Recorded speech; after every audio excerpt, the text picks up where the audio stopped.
So, hey ladies, this is Renee Joelle. I'm so excited to come to you today with this parenting webinar. But I went ahead and I broke up this webinar in two parts. Within this webinar, we're covering how to successfully manage disobedient children ages 2 to 9 years old. And if you're anything like me, like I said, you know exactly what it's like to be dealing with, struggling with disobedience in your home, rebellion in your home. And today, I'm so happy to be able to come to you and help you in this area because it is a very common area that I see a lot of mothers struggle with, whether they're new moms or they're seasoned mothers. So I'm so excited to jump right into this topic. Hope that before we get started, you do have your pen, your paper, or notebook. You have your tablet or your cell phone, whatever you're using to take down these notes because within this webinar, I'm going to be giving you very powerful methods and strategies. So you want to make sure to take down as many notes as possible, moms. So let me tell you a little bit about myself before I get started, moms. I'm a mother of five, and I actually have a blended family. Contact me and let me know if you have a blended family. It's been such a beautiful honor to be a mother of a blended family and even a mother of five. I'm also a certified parenting and women's empowerment coach, and I'm also a motivational speaker. So I travel within the United States, educating and encouraging mothers on various topics, especially parenting, also personal development. I go to churches, I go to organizations, businesses, retreats, wherever I'm needed, wherever those women are that I can reach. And this is what I do. And I speak about topics, especially with these areas parenting, personal development, and self care. Okay, not only those areas, but those are the main three areas. So let's look at what we will learn today, ladies. How to identify the cause of your children's behavior. We're also going to be looking at how to influence your child's behavior. Influencing, right? I want to really point that out because our children have a lot of different influences all around them, and we want to make sure that we are influencing them, right? The most. We have the biggest impact on their lives. Also, how to establish rules and boundaries for our children. This is so important to establish those rules and boundaries for our children because, mom, if we don't establish rules and boundaries, then they won't know how far they can take things, when to stop doing something, what's acceptable, what is not, how to execute the correct method of discipline, and also how to gain and maintain results from this class. This is so important that we don't just attend classes and attend webinars with the issues that we're having and then walk away and not know what are the steps that we need to be doing in order to combat that issue that we're having, right? And finally overcome it. So within this webinar, it's power packed. We're going to go ahead and jump in because I have so many strategies and methods that are going to help you. The question here is your child displaying any of these behaviors? Now, in some cases, your child may not be throwing tantrums, like this boy right here in this picture. Is your child beyond that point and they're talking back more, right? Like this girl talking back to her mom. She looks very defiant. She probably just got finished mouthing off to her mom, right? This girl here with the disobedience to authority. First of all, her back is turned to her mother. Her mother, you can't see her facial expression, but basically she has her hands out like, what are you doing? Why aren't you talking to me? Why is your back turned to me? You never want to lose confidence, mom. I definitely want to make sure I point that out. Never even show through your body language that you're losing control. So don't ever just have your hands out like, what is wrong with you? Why won't you talk to me? No, that shows they have the control and you've lost the control. Keep your body in check. Keep your body language strong, your facial expression confident, even if you feel like, oh my gosh, I lost total control in my house. My kids are running everything. Do your best, mom, and I'm going to work with you one-on-one if you reach out to me, and I'll teach you these strategies as well. So that will be a one-on-one coaching service that you will need, but I'm more than happy to help you do it, even coming to your home and helping you learn how to apply it. These are applicable strategies that I'm teaching you today. So let's start with identifying the root cause, okay? Set aside some time in your week, mom, and observe your child's behavior, right? Do you notice anything that may have triggered your child's anger, their tantrum, or their outburst, right? Do you notice anything? And the reason why we want to make sure that we are doing this and we are also writing down any observations that we make is because we don't want to overlook anything that is very important. That's really the telltale signs, right, of what our child is going through. We want to make sure we understand as well that sometimes it will be hard to learn the cause of our child's behavior just by observing them alone. So ask them questions after they have calmed down. And also, moms, I want to teach you how to stop and listen to your child and allow them to open up about what's going on with them. You may be surprised with the information they give you, right? So let's go ahead and give them that listening ear. So, common root causes of misbehavior. Let's get into this, moms, because these are some very common issues that children deal with that as parents we get so busy and we overlook these things. Your child could be acting out because of these issues.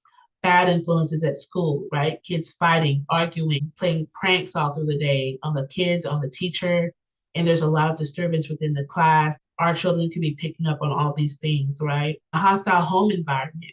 It may not be you, mom. It may not be you that is frustrated, angry, yelling, cursing, whatever, right? Hitting out of frustration. But is there someone in the house that is acting that way? Ask yourself that, okay? Observe that. Remember, I said get a notepad or something, your phone, and take down the observation, the notes of the things that you're observing, right? Or is your child getting bullied? Remember, I talked to you earlier in the slide before about taking time to talk to your child and listening to them, right? Ask them questions. How was your day? What's going on? Is there anything that's been happening that you're not happy with? Loss of a loved one. Many times our children don't know how to deal with, how to cope with the loss of a loved one. It could have been someone close to them. It could have been someone that maybe wasn't close emotionally, but they saw them often. It could have been the janitor at school. It could have been one of their teachers. Maybe they weren't very close to them, but they were just used to seeing them, right? And they don't know how to deal with that loss. Maybe it just made them feel good to know, hey, every day I'm going to see your face. You're going to help me with this. You're going to tell me good morning or whatever it is. So even though some people may say, well, especially when someone loses someone, were you close to them? Sometimes if even if you're not close to someone, but you're used to seeing them, right? And if you don't know how to deal with that loss, especially children, they don't know how to deal with their emotions many times. Sometimes we don't even know how to deal with our emotions, if we're honest, right? And so that's why it's important to talk to our children daily as much as you can so that you can get this information from them and see what's going on with them daily, right? Because just as things change with us daily and we go through things and we have different issues that we deal with mentally, emotionally, physically, it's the same thing with our children. Recent divorce, separation, and sometimes these things happen. Sometimes you end up divorcing, sometimes you end up separating. Has this happened in your family? And if it has, have you talked to your child about how it's affecting them? Were they close with that other parent? Do they want you to come back together and they're frustrated about that? So that's why it's important to get an understanding of what's going on with our children and how we can help them, right? Because if we don't find out the root cause of what's going on with them, then we don't really know how to help them, right? Feeling neglected or overlooked. This is very common for children to feel neglected and overlooked because, number one, their parents are normally busy. Sometimes there are some parents that are so busy that they don't even know how their child is doing throughout the week or even the weekend because they're busy during the week and they're busy during the weekend. So we don't want to find ourselves in that situation to where our children are just feeling neglected, emotionally overlooked, and we're not really doing anything about it, right? We want to make those adjustments in our schedules, even if it's that, you know what, throughout the whole week, I can only put aside 2 hours for my child on a Sunday afternoon, right? Because of my work schedule. I'm working 14-hour shifts. I'm working this amount, that amount. Do your best, I would say, to make sure you're making those adjustments, even if you have to spend dinner time with them, right?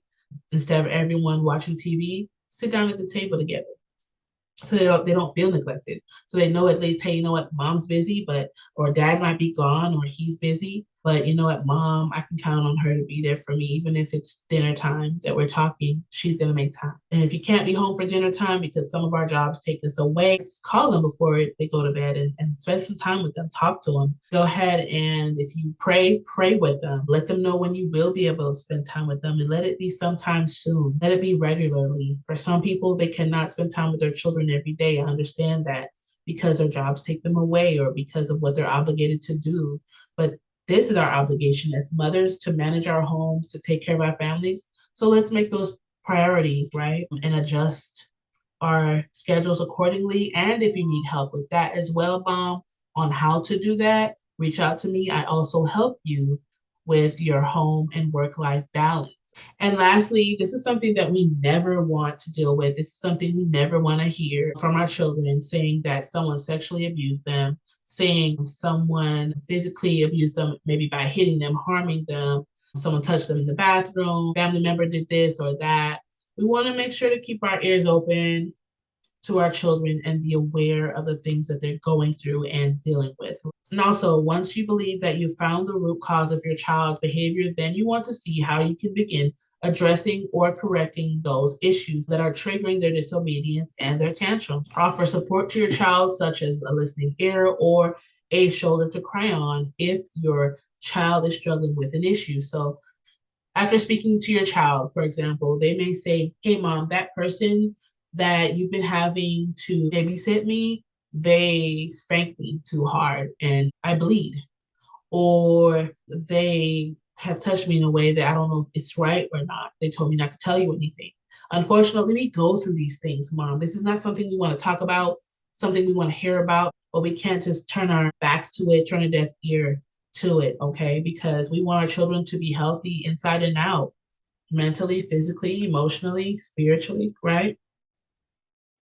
And so go ahead and listen to them, give them that shoulder to cry on, give them that listening ear, and make sure we are addressing those issues. Even if we have to go up to that person and say, hey, you know what, my child said this or that, did you do this or that, right? And we have to be careful if your child tells you, mom, they touched me in this way, this one did this to me. Don't allow that person to be around your child again because they can harm them even more, whether it's sexually or whether it's hitting them or something like that, abusing them in some way. So we want to be mindful of those things. We don't ever want to put ourselves in a position where we're telling ourselves, well, this is the only person I can trust right now, or I can get to help me with my child. If that person is being abusive to your child, trust me, God will open the door for you and help you if you pray, right? And ask for help. And how can I get help with babysitting or whatever I need from someone who is going to be healthy for my child, and God will help you with that. Right. So, how to influence your children's behavior, mom? First, I want to start with encouraging and inspiring your child. Think about us, think about yourself, right? You want to be encouraged, you want to be inspired. And so, your child needs the same thing when they're going through the issues that they're going through in their life, or even on a daily basis, a weekly basis, regularly, they need to be encouraged. Right here, this mom is reading a book. For you, you may not read a book with your child. Maybe they're sad that day because they're being hard on themselves for messing up at school or something like that. If you have a story that can help encourage them or inspire them, give them that, right? Some of you read the Bible to your child, basically can find a story within the Bible that will help encourage your child. There are also Bible story books, and if you're interested in those and where to find them, I can also give you information on that and how to find those that have pictures, right? To where it's a storybook, but it's also Bible based, and it's also something that will help inspire your child because these are real life stories that happen, not something made up, of how God came in and helped someone with the issue they were having. And this helps your child to be able to see if God can help them, God can help me, especially if you reiterate that. You encourage them in that way as well. That, hey, you know, I know you're struggling, but the same way God helped Noah, he can help you. The same way God helped Daniel in the lion's den when he was going through issues he was facing, God can help you. But even as you are encouraging and inspiring your child, the only way you can really do that, mom, is if you are encouraged yourself and you are inspired to continue pressing past your issues and past your frustrations and past your struggles, okay? Also, we want to pay attention to that quality time. Now, your family dynamic may not look like mine. You know, I have a husband and I have 5 children. In your family dynamic, your grandmother may live with you, or your mother may live with you. You might be a single mom with a couple of children or one child, or you might be married. Whatever your family dynamic looks like, you want to help nurture and strengthen what you have. And planning that time with my children and having that time with my children as well. Okay. Though I'm married, there are some times when I've had to do things alone. It doesn't mean my husband wasn't there for me or didn't love me. He just had different things he was working on, like work and things like that, projects he had to finish and things like that. And eventually we did come together as a family and spend that quality time. But I look at the opportunity that I have with my children now as a blessing, and I don't take that for granted. And I don't want you to take that for granted either, mom. So whether it's a trip to the park, whether it's taking them swimming, going for a walk, or taking your bikes out and just going for a ride on a trail somewhere, go ahead and put aside that time. Even playing a game, eating popcorn and snacks, just talking and laughing, make that time for them. Make that time, right? We're talking about influencing your children's behavior. You know, how can you influence your child's behavior if you're not spending time with them, right? So it's important. So we want to influence our children's behavior by encouraging them, inspiring them, spending that quality time with them, and also through the entertainment we allow them to watch. So you may be thinking, well, how does this influence my child's behavior? Well, whatever we let into our mind and through our eyes and into our ears, the way we even ourselves react to things, the way we think, right? And so our children are the same way. Okay, so if we're allowing our children to watch movies and shows where the children are disobedient to their parents, talking back, sarcastic, straight rebellious, they disregard their parents when they're speaking to them. Maybe the mother may walk in the room and say, hey, or the dad may walk in the room and say, hey, I need you to go do the dishes. And the child says, yeah, I'll do it later. You know, that's disobedience. And everyone's laughing. They think it's funny, right? There's so many of these shows that are like that. But if we continue to feed our children those kind of things as far as entertainment, then what do you think that they're going to begin to do? They're going to begin to do that, right? Maybe they're not used to talking back or having an attitude with you, but if you've been seeing little signs of them doing that, if you continue to allow them to watch that kind of entertainment, you're feeding them that. So that's what they're going to become. It's going to become even more of an issue, right? A bigger issue. Right now, it might be a small issue that you're trying to just, keep from growing. But if you don't address it, especially through their entertainment and what they're watching, you're going to have a bigger problem, right? Establishing rules for your home. When establishing rules for your home, mom, I want you to ask yourself these questions. What morals do I want my family to live by? That's so important, right? Do I agree to follow these rules myself? So I encourage you to take a snapshot of it or write down these questions, okay, mom? Or text it into your phone, get these questions down. Do I agree to follow these rules myself? What values do I want my children to take with them throughout their life? That is so important. All of these are very important to ask yourself when establishing rules for your home, but especially the values. Because when I hear people, maybe they're on the news, maybe they're getting recognition because of their impact on their community, right? They may be a family owned business or whatever, right? A lot of times I'll hear them give honor to their parents and say, well, you know what? My parents instilled this in me from the time I was a young child to respect others, to help others, to put others before myself. So, what values do you want your children to take with them throughout their life? Or what kind of adult do you want your children to grow up to be? Take some time and think about this, mom. Setting boundaries in your home. When setting boundaries for your home, consider these points. But you see a line there and it says do not cross. So basically, it's saying don't cross this line. This is my question to you. What are the lines you don't want your children to cross? Can they talk to you any kind of way and you just allow it because you say you want them to speak their mind? I allow my children to freely express themselves, but there is a line you will not cross.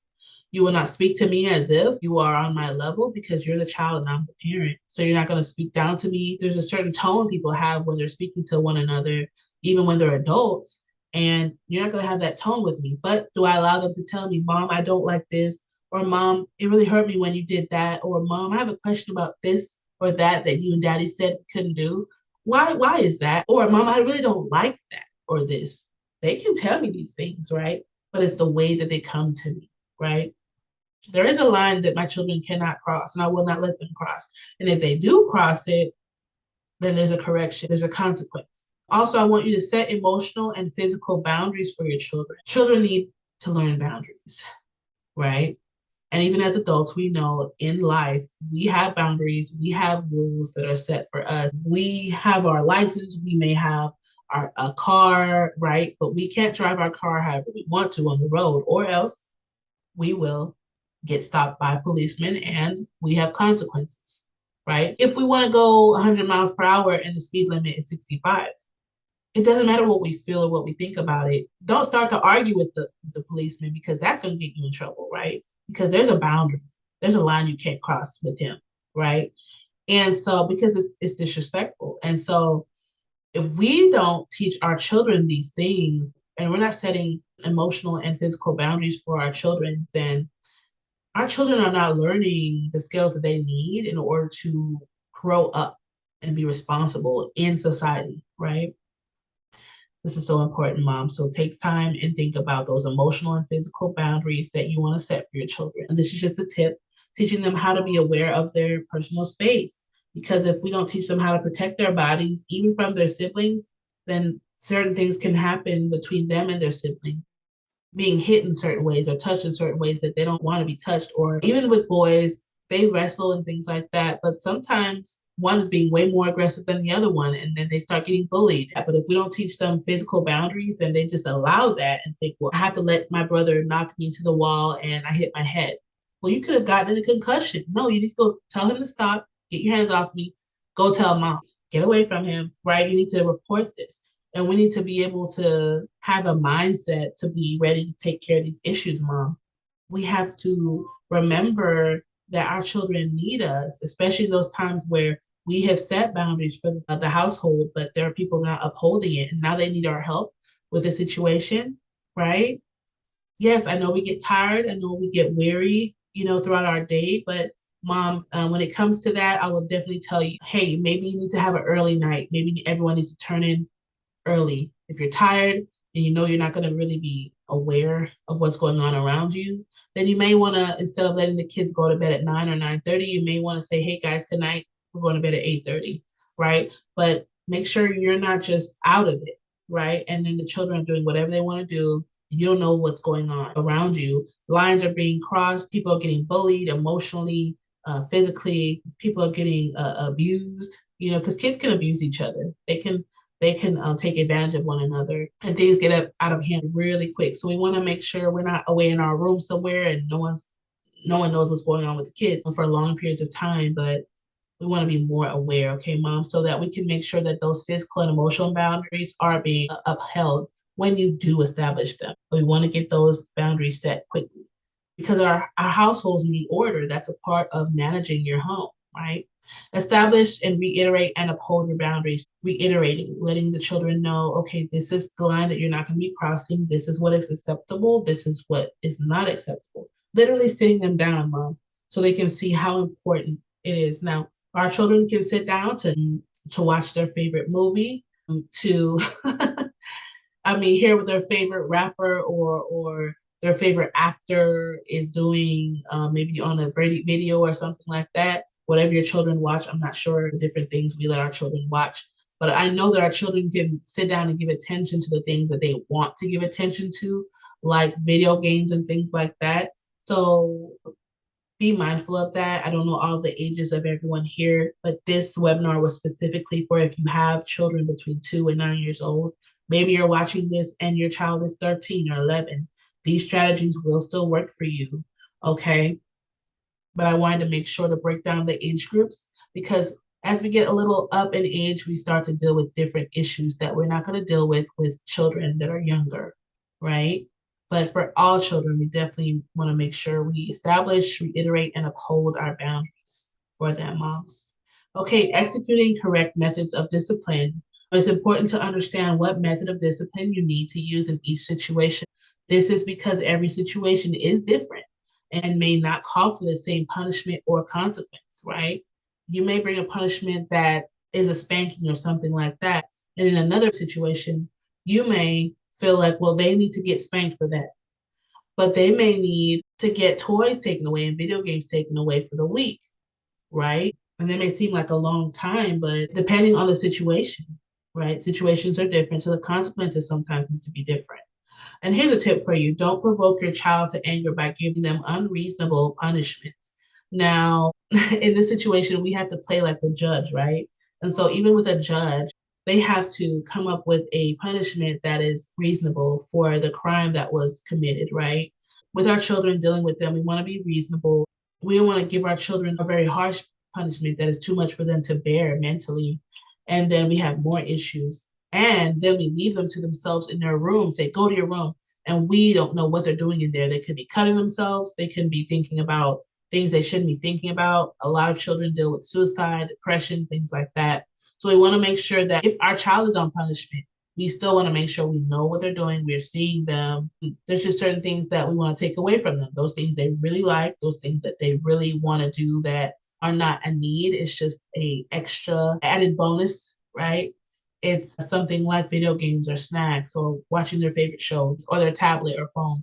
These are not things our children cannot survive without. These are things that our children can get if they behave, but it shouldn't be something that we reward them with even while they're disobedient. So we want to be mindful of that, mom. And then executing correct methods of discipline. It's so important to follow through with the consequences that you have set for your children. And it's even more important that you do not allow the opinions of others to persuade you to not discipline your child at all, right? And so it's important to set those consequences, mom, but also make sure as you're setting those consequences, you're not allowing others to influence you in that, you know what, you should just let them go. You should just let your child go.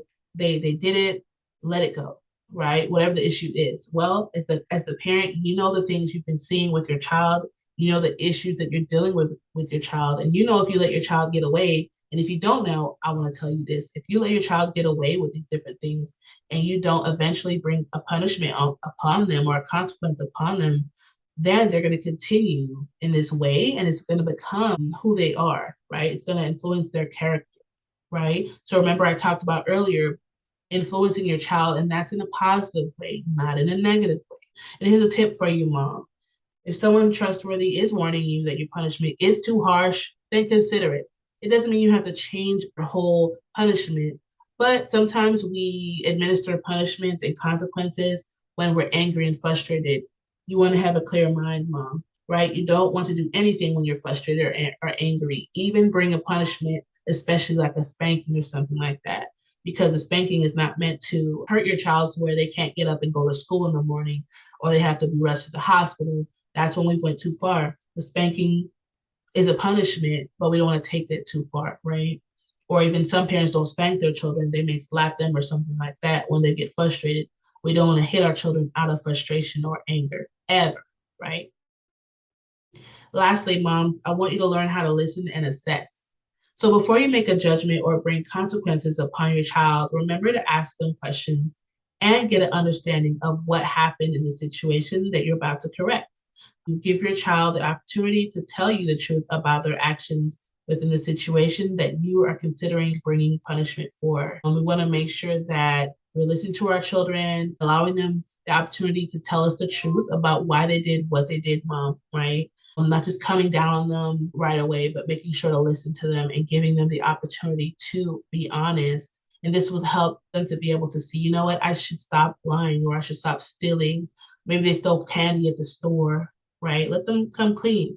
And if they don't come clean, then that's when you impart that punishment or put that consequence into play. So this concludes our part one of this parenting webinar, mom. Stay tuned for the second part, okay?